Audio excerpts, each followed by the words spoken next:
So for more reaction to the story, we now welcome Sondra Oster Baras, the director of CFOIC Heartland. That's the Christian Friends of Israeli Community. Sondra, thank you so much for being here. It's my pleasure. In studio. So to start off, let's find out more about your organization. Starting off in America, you have started the Israel office. How did that all come about? Actually, I started it. It was the idea, though, of an American Christian 22 years ago, and we've been doing this ever since. And I came on board as an idea. I like to advocate for Judea and Samaria. I have been an advocate of exactly what we're talking about now, sovereignty and annexation, for many, many years. And what we've been doing is reaching out with that message to Christians all over the world.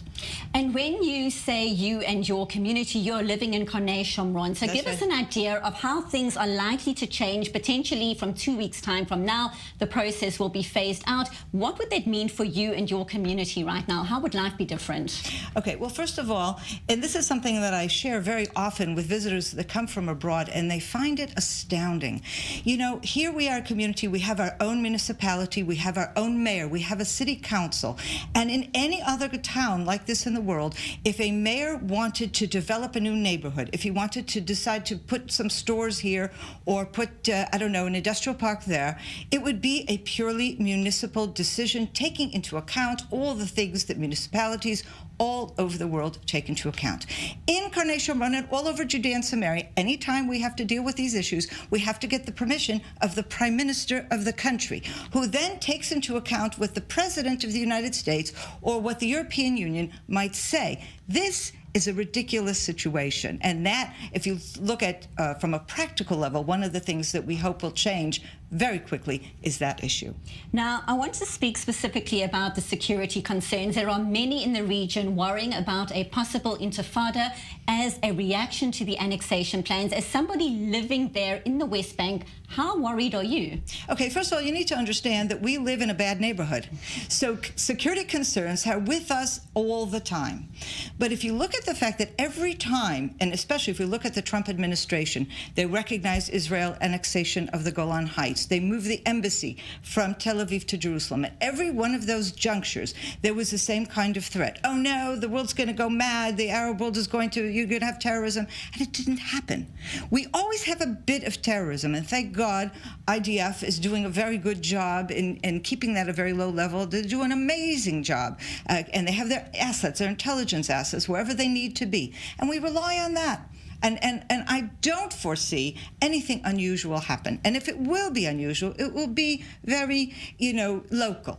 It will not be, widespread. Let's look at widespread. When you are dealing with people with questions, tourists, before Corona, who wanted to come to the region, what are the kind of questions they're asking? How are they perceiving the situation in the West Bank and, broadly speaking, in Israel as well? Well, when we started doing this 22 years ago, of course, it was a very different situation, but we've weathered all kinds of intifadas, the first one, the second one, and things in between. Where we are right now, and I would say for quite a number of years, is a very stable situation. People are not afraid to come.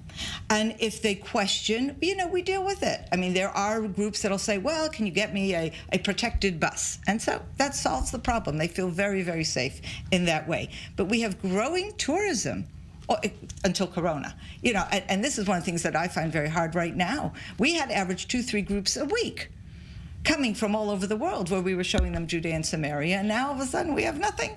Well, I think Corona has put a dampener globally. It's all Corona. Visitors all over the world are obviously going to have to hold back. I want to speak politically. There are a lot of people who are suggesting that the plans right now in terms of annexation are likely to be pushed back and phased out over a longer period of time. How do you think that will impact tensions on the ground where you are if it doesn't all happen as planned on the 1st of July? Okay, well, I think there's two different issues going on here. First of all, if you're talking about here within Israel or within Judea and Samaria, there's clearly a risk that if you start slowly, if people are going to be angry and they're going to respond whether you do it slowly or whether you do it quickly. And so it draws out the process and makes it unnecessarily painful, if it will be painful at all.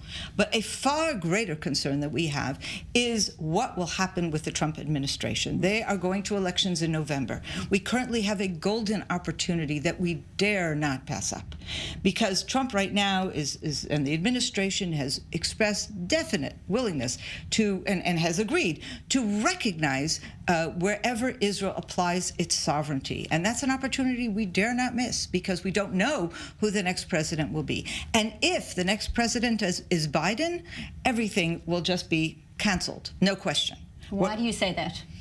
Biden is known for his support for a two-state solution. He is known for his opposition to the existence of any Jewish communities in Judea and Samaria. One of the things that we have had to deal with for so many years, as the population of Jews in Judea and Samaria grows steadily, we now have close to 500,000 Jews living there, yet the rhetoric that's coming out of the Democratic Party and many people all over the world who are remain in favor of a two-state solution and Israel withdrawing from Judea and Samaria, they do not take into account the fact that over the years we're there in greater and greater numbers, as if they ignore our very existence.